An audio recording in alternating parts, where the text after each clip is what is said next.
This is the Marketing Podcast Network.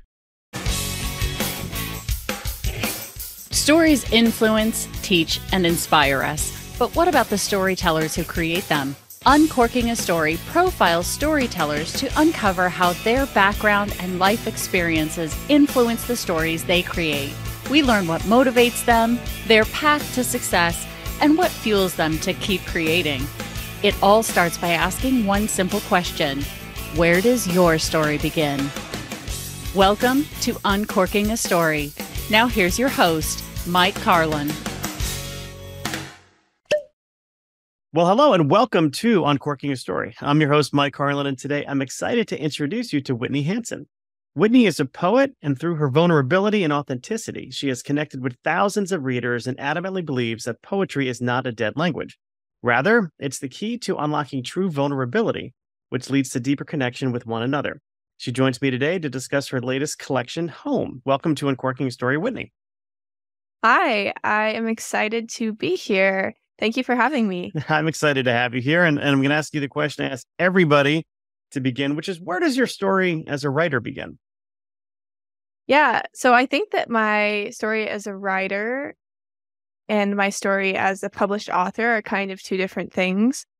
So I'll start with my story as a writer. I have been writing since I was probably in middle school. I've always enjoyed writing. And then in high school is when I really discovered poetry. And I had always had this conception of poetry that it had to be like super intellectual. And a lot of times people think of poetry as something that the average person doesn't understand.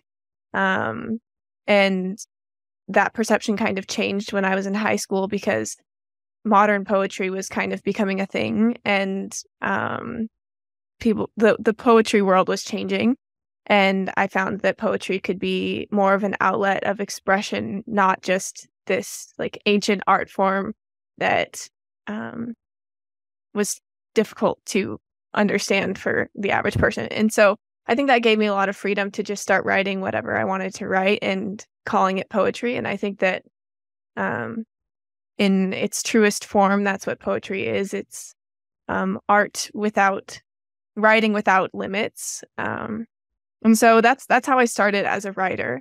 It was kind of just something that I did for myself. It was like a coping mechanism. And then in college, that's when things started to take off in a different way. I shared some poetry through social media, but I never really gained a lot of traction on social media. I didn't have very many followers. And I wasn't really doing it for followers. I was doing it because I just needed a space to create. And then I started writing a book. And again, it wasn't just a project for me. It wasn't really for anyone else. But as I was writing the book, I started sharing my poetry more through TikTok. And that's when I started to gain a large following. And then I published the book, not really expecting a whole lot out of it. And I self-published originally. And then about a year later is when I was contacted by Penguin Life, and they wanted to republish the book. And so now I'm a traditionally published author. And so that's how I got to where I am. Tell me about that. So just going back to the self-publishing thing, how did you feel about going through the self-publishing process? I mean, I assume it was the first time you ever tried to do anything like that. What was that like for you? And did you have any help with that? I it was very frustrating in some ways because I was just learning it all on my own. I didn't really have anybody that I knew that had done it before. And so I didn't have anybody to ask questions except for Google, I guess. So I learned a lot, and I'm very glad that I did it. And I would definitely recommend to other people who are thinking about writing a book to just self-publish, because you can put your own work out there. You don't need a publisher to validate the fact that your work deserves to be seen. But it's definitely not something that's easy. It's learning how to format a book. It's not just it's not just writing the book, it's formatting, it's learning how to work technology to upload it, and then you upload it and all of a sudden you realize your formatting's all wrong and you have to do it all over again. So it's a process.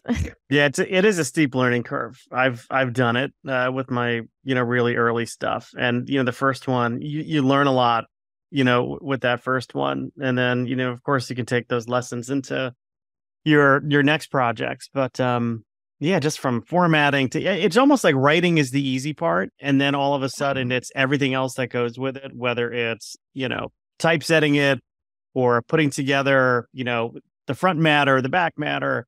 And then just getting it up on the different platforms. It's there's a learning curve there. But what I'm curious about is how did you come across Penguin Random House's eye? How did they find you? They found me through social media, and they just reached out to me on that. My current editor, reached out to me through email and just said that she'd read my book and was really interested in publishing. Actually, they were interested in publishing future work, and then they decided to also republish Home. And so then I ended up doing like a 2-book deal with them. So I have another book coming out in November with Penguin. Oh, very cool. Now, did you have to find an agent after they contacted you? How did the business side of that work? Yeah. So I actually had an agent for a while because I was looking for a book deal for my second book, and I dealt with a lot of rejection, and I got to this point where I was just frustrated with trying to go the traditional publishing route, and I ended up dropping the agent because I was just going to self-publish instead. And it was, I think, like 2 weeks after I had ended that contract with that agent that Penguin reached out to me. And so I ended up finding another agency to work with, but Penguin gave me some recommendations of agents that they had contacts with. And so then I had an agent, didn't have an agent, got contacted by the publishing company, got an agent again. So did you ever circle back with that initial agent after you had the offer after Penguin reached out to you or no? Not really. We had like a good relationship, but I just felt like business wise, maybe they weren't the best agency for me. But all right, very cool. Well, it's a lot easier to find an agent when you have interest from a publisher already. It's like for them, it makes their job a lot easier, I think, because they don't have to sell it really all that hard. Right. But, yeah, it wasn't. I think a lot of authors go the process of finding a agent first, then going to a publishing company, I guess. And I guess I did that process first. But then I ended up getting rejected a lot and didn't find a deal anyway. So then I did it the reverse way, I guess. Yeah. I know in the intro I talked about vulnerability. There just even querying agents requires a tremendous amount of that, because you're putting your work out there and you kind of like, hey, is this good enough to be represented by somebody? And you're right, you do get, or many people do.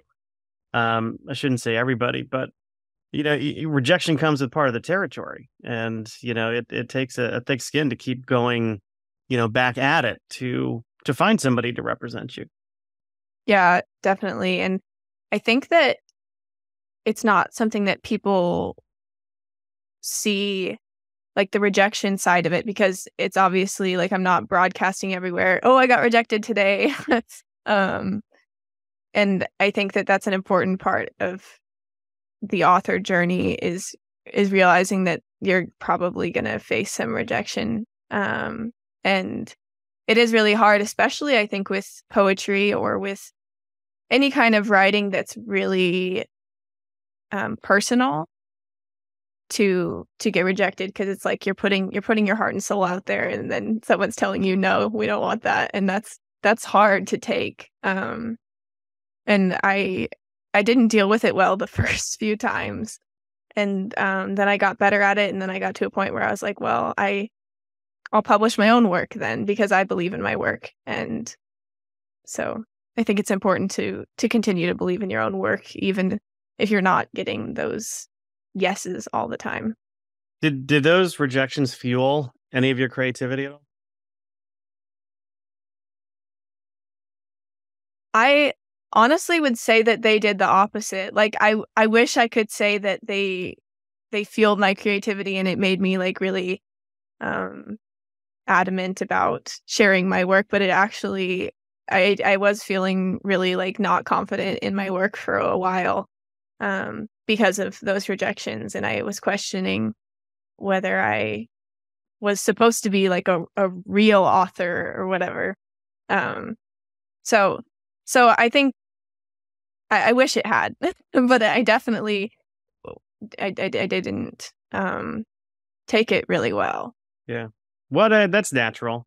That's natural. I mean, over time, I think it does, getting that rejection does get easier. For better or for worse, it just does. And, you kind of laugh about it. The form letters you might get from an agency, which all kind of say the same thing. Talk about a lack of creativity. Somebody needs to work with agents to really help them polish up those rejection letters a little bit more, I think. Yeah, it's just, it's always like, this isn't really what we're looking for right now. I'm like, okay. But good luck. Yeah, exactly. Well, what can you share with us about this latest collection, Home? I know it was self-published and now it's being traditionally published, but what can you share with us about the collection? So the collection is divided into 4 sections, and it's supposed to be a progression of healing from loss and from heartbreak. I wrote it directly from my own experience with loss and heartbreak, and I wrote it while I was in the midst of finding my way out of that loss and heartbreak. So the 4 sections in the book are losing, lost, flying, and home. And it's like a progression of finding your way back home, in a sense. And it's definitely very raw and very honest and very vulnerable. I think that everyone can probably find something that they relate to if you've ever lost someone in any capacity in your life. So yeah, we're not just talking romantic love here. It could be loss of loss through death or distance or something like that. Yeah, I originally thought that the book would only resonate with people who had lost romantic love. But after releasing the book, I've had a lot of feedback that's like, I'm grieving someone and this book has really helped me. And I didn't realize actually that it would connect with more people than just those going through romantic heartbreak. But the feedback I've gotten is that it's for anyone who's dealt with any kind of loss. Yeah, I mean, it could be because they're, especially through death. And I just had a very close person to me pass away. There is heartbreak there, right? And it's not too dissimilar from the loss of a romantic relationship. If anything, it's more permanent because there's zero chance that you're going to see this person again. So interesting. I'd be curious to dig into that a little bit more as I read your collection. Just kind of understand that a bit more. I don't know. I know we're getting deep here, but that's the only way with me. It's just, tell me, vulnerability comes up, quite a bit when I talk to writers and authors, and even for people who write fiction. Tell me about vulnerability through poetry and why that's so critical. I think that a lot of us go around assuming that we are alone in the things that we're feeling and experiencing. And I think that loneliness today is something that plagues a lot of us. And with vulnerability, you put yourself out there in a very real, authentic way. And you suddenly realize that there are a ton of other people that are feeling the same way that you're feeling. And for some reason, that makes it less hard to feel the way that you're feeling, is to realize that you're not alone in feeling that. And I would say that that's why vulnerability is so important. And it's also so difficult because you are being really real and putting your soul out there. Yeah. Because there's a danger there, right? I mean, you put something so personal out there. The danger is somebody might reject it or criticize it, which of course they do, because you hear about it, I'm sure on social media, in book reviews. It's it's tough, but it's also critical, right? Because if you're not being vulnerable, that's going to come through as inauthentic, I would imagine, in your writing, especially in poetry. Yeah, definitely. I think that honesty is one of the most important things with poetry, especially. But yeah, also with along the lines of the social media and people having negative opinions about what you have to say or about you putting yourself out there. I just think that a lot of times we take those negative opinions and we just immediately think of them as fact for some reason. And then we take all of these positive feedbacks that we get and we have a really hard time accepting them. Right. And it's like, why is it that I see this comment on social media that says your writing is terrible? And I'm like, oh, yep, that must be fact.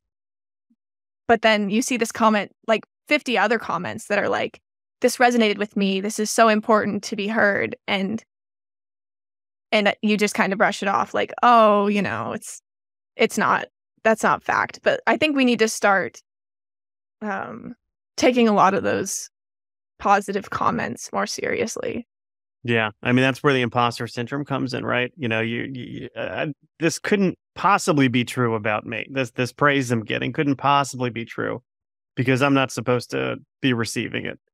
I hear it time and time again. I experience it time and time again, and I'm almost 50 and I still feel like an imposter in many of the things that I do. I don't know where it comes from. I probably need some, what I would call time on the couch to figure that out. Yeah. I haven't figured that one out either. I still haven't figured that one out. I don't understand why it's so hard to accept the positive feedback from people. But it's so easy to accept the negative feedback. Yeah. Yeah, maybe I think it's like some kind of internal defense mechanism. Like there's some protector part of our personalities that are just, not letting us fully experience the joy, because what happens if it doesn't come back? I don't know. Okay. Now I'm getting deep. I do want to go back to something you said, which was about not feeling so alone. And I think you really hit on something there, because so many of us feel like we're alone in our emotions sometimes. And, whether or not it's going through loss or something else, we sometimes feel alone. And the irony is that we're more connected now than we've ever been as a culture of human beings, right? Because, we're doing things like this. We've got social media. We're connected to people, in our pockets, basically. But, there's so many of us who feel alone in particularly feeling negative emotions. So I love the notion of sort of using, your writing and poetry as a way of helping people not feel so alone, to feel like there are people out there who are experiencing the things that they're experiencing. I think that's particularly important for children and adolescents. Yeah, I would agree. And I think that what you say is true, is that we're all much more connected than we've ever been before. But I think that in some ways we're connected in an inauthentic way, because social media, everybody kind of posts their highlights, their most positive moment. It's like, although we are connected, we're all constantly living in this highlight reel of everyone else's lives. And I think that that's kind of the important thing about poetry on social media, is because it's that connection without the highlights. It's just raw emotion. And so I think that it's very important. It's a very important part of social media. Yeah, I mean, thinking about this highlight reel that people post, they're posting the good moments, right? They're posting the staged almost, right? Staged moments. You know, I'll see pictures of people like pretending to be a happy family when that, this is not what reality is. And it sets like these unrealistic expectations up. And I particularly worry about it for like my kids, right? So I have 3 21-year-olds at home, and they're all in adulthood now and doing adultish type things. But, I worry that, the things that they see on social media, because they've grown up with it, right? They've and you probably have too. Right. I'm 22, so yeah, okay, I'm the same age as your kids, pretty much. There you go. So it's like, having these, like seeing these unrealistic expectations and then worrying, hey, why isn't my life as good as what I'm seeing here? What's wrong with me? And it's like the wrong question to be asking. It's not what's wrong with you. It's what's wrong with these people who are just, posting these, idealized versions of themselves on there. I think that does a lot of harm to people. Yeah, I would completely agree. And I think that social media is a positive in some ways, but it's definitely a negative in other ways. And it's difficult to find that balance in your life. And I still struggle to find that balance in my life, because it can be really toxic if you allow it to be. And I think that's something that I'm still figuring out how to do as well, is to not take everything I see on social media as fact, and realize that everybody's very human and very flawed. And so that's something I'm working on as well. Yeah. But, on the other side of the coin, if there's no social media, if there's no TikTok, then there might be no book deal, right? Because that's how, that really helps spread the word from your collection. Right. So it's like, it's a difficult position to be in, because I do think that I have like a love-hate relationship with social media, because in some ways it's like my job. Right. And so I have to do it, and I appreciate everything that it's brought me and the people that it's connected me with, because I think that I found a beautiful community on social media. But I also think that it can be hard not to like play the comparison game to everyone else. So Right. Well, I'm curious to know about the bees, because I'm looking at the cover of the book. Tell me about the bees. What's the significance of the bees? So the bees are symbolic for the loss and the trauma and the grief that you experience in life.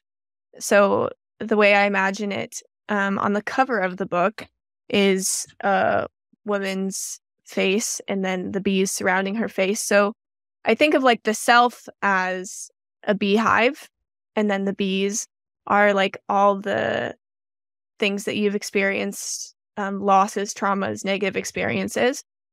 And there's a part in the book where I say that the bees aren't going to go away, and sometimes they'll be chaotic and sometimes they will be at rest. But if you can learn to make peace with your bees, you will be all right. And so the point is just that those losses and that heartache is always going to be a part of you, but you learn to grow around that heartbreak and evolve from that heartbreak. So it's like saying that the grief doesn't go away, but you continue to grow and you can learn to make peace with it. Yeah. And there's lessons, I think, there from positive experiences we have in life, and also negative experiences, and certainly the loss of love or person is a negative experience.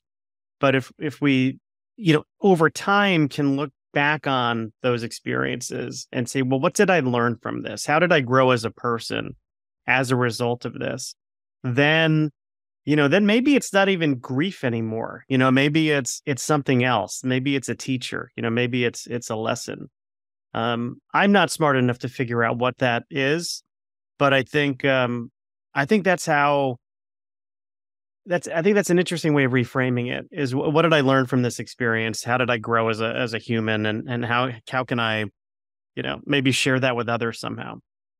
Yeah, I think that too. We definitely. I think the point is just that we carry those things with us, and hopefully we can find a way to use them in a more positive light. I think that in the moment it's hard to see your way out of heartbreak when you're in it, but then looking back, yeah, it's easier to see how that has taught you, or how that's changed you, or how that's made you into a best-selling author. I'm curious. Behind you is a picture on the wall, and that is the picture that I know was used on your book cover. What came first? Is that a rendering of the book cover, or did that inspire the book cover? That is the original sketch of the book cover. I had a friend of mine did all the art for the book cover, and she wasn't actually like a graphic designer. She was a tattoo artist. And so she came up with I came up with concept, but then I asked her to draw this concept, and she took her own creative liberty and came up with that. So that's the original sketch of the book cover. Oh, very cool. Very cool. That's a great story. You can't lose that. That's got to follow you wherever you go in life. Yeah, definitely. Well, one of the ways I like to wrap up my conversations is by getting to know my guests a little bit better through pop culture. So I'm curious. I know we've got a generational divide here, but I'm curious. When you were growing up, what were some of your favorite things to watch on TV? Oh man. I mean, when I was like probably, yeah, I watched a lot of Disney Channel growing up. Well, what were your go-to shows? I was a big Hannah Montana fan. I mean, who wasn't really? Yeah. I mean, that show was always on in my house. Yeah, Hannah Montana. I liked Wizards of Waverly Place back in the day. Another good one with Selena Gomez, right? Yeah. Yeah, I think those were probably my two favorites. Yeah. Did you do any like the Wiggles or anything like that? Like when you were really young, do you remember any of that stuff? No, I do remember I watched Dora a lot when I was like little. And the Teletubbies, I think. Oh, they were so creepy to me. Yeah, they kind of were. I was totally creeped out by the Teletubbies, but Dora, couldn't she give Swiper the Fox just one break? Maybe one episode out of 100. He gets to swipe something and get away with it. I was Team Swiper. What about music? What did you like listening to? Now or when you were younger? Yeah.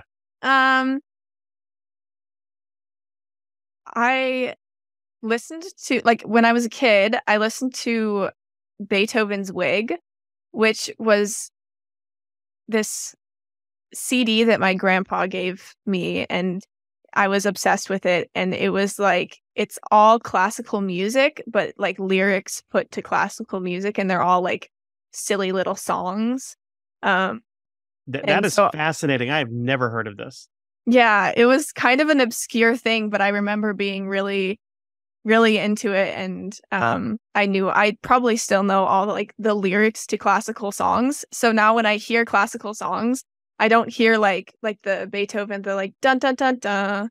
I hear Beethoven's Wig. Like I can't hear it without the lyrics now. It's ruined it. It's ruined classical music for you, maybe, or maybe enhanced it. I don't know. I don't want to be judgmental. Yeah. What about now? What do you like listening to now? I listen to one of my top artists is Lizzie McAlpine. and Phoebe Bridgers, and I just lost her name.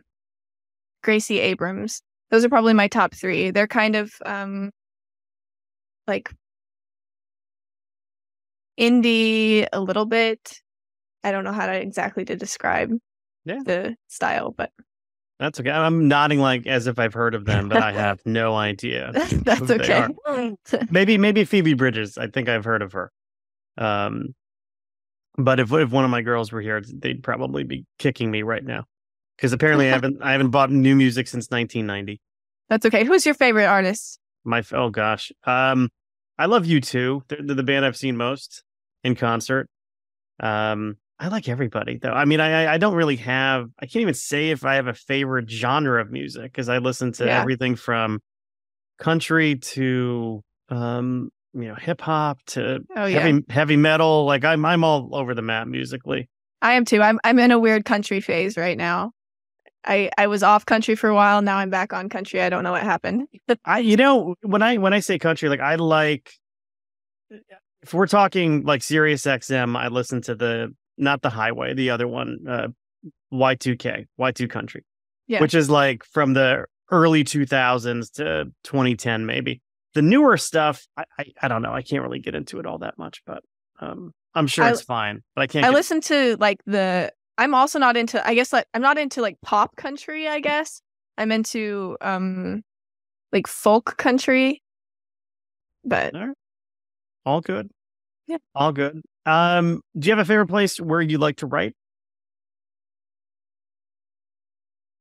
I mostly like to be outside when I'm writing, but I find that poetry kind of hits me at random times. And so it's kind of just wherever I am when inspiration strikes. And sometimes that's like the aisle of the grocery store. And sometimes that's on a bus somewhere, on airplanes. I like to write on airplanes a lot because I'm like disconnected from my phone and from everything. And I always say that like when I'm scared of airplanes, I'm scared of flying. And so I think something about being like feeling like I'm on the edge of like death makes me become this like existential writer all of a sudden. And so I think maybe that's why I like it. The Edge of Death. That sounds like a provocative title for a collection. Yes. The Edge of Death. I never, when I fly a lot, I never really think of flying as being on the edge of death. But now, the next time I get on an airplane, thank you very much. That's what I'm going to be thinking about. I definitely, like, I'm aware that it's relatively safe and nothing's ever happened to me on an airplane. But well, clearly because you're here. Yeah, yeah. But airplanes kind of scare me. Yeah, well, I guess I could see where it could be unnerving.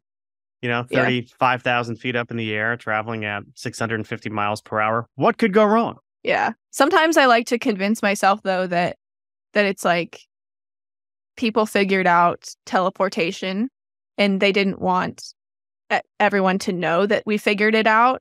So they put us in airplanes and they tell us that we're going way up in the air, but really we're just teleporting. And so I just like to imagine that I'm not actually 30,000 feet above the ground. I'm actually just in a teleportation simulation. Okay, so you trick yourself is what you're saying. Okay. Yes, and it makes me feel much better. I smell a science fiction book coming from you someday. It's possible. What about favorite places to read? Also outside. Yeah. I like just like hanging out in my car sometimes.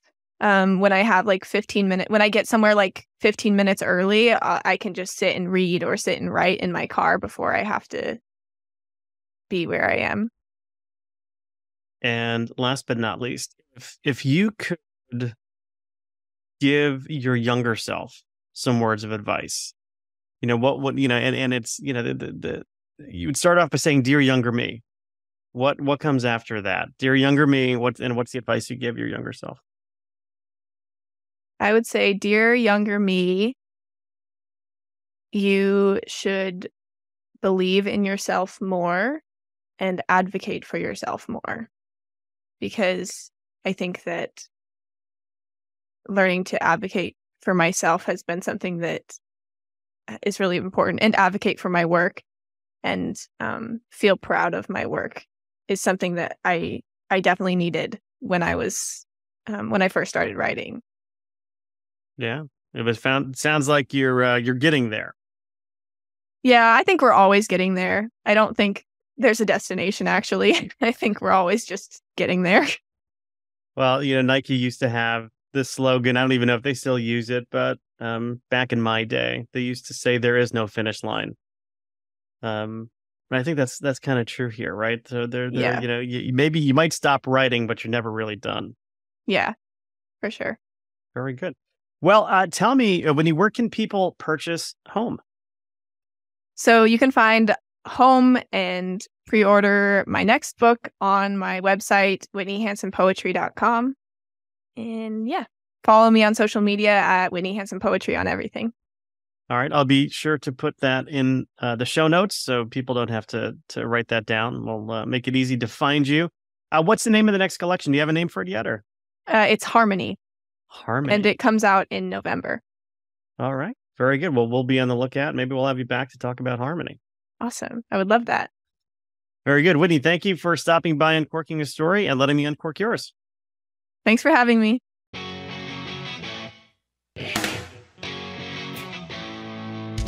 Thanks for listening to Uncorking a Story. If you'd like more information about today's guest or to find out more about Mike, go to uncorkingastory.com. If you enjoyed the show, please subscribe, rate, and review us at Apple Podcasts, Spotify, or wherever you get your podcasts. Tune in every week to hear Mike Carlin uncork a new story.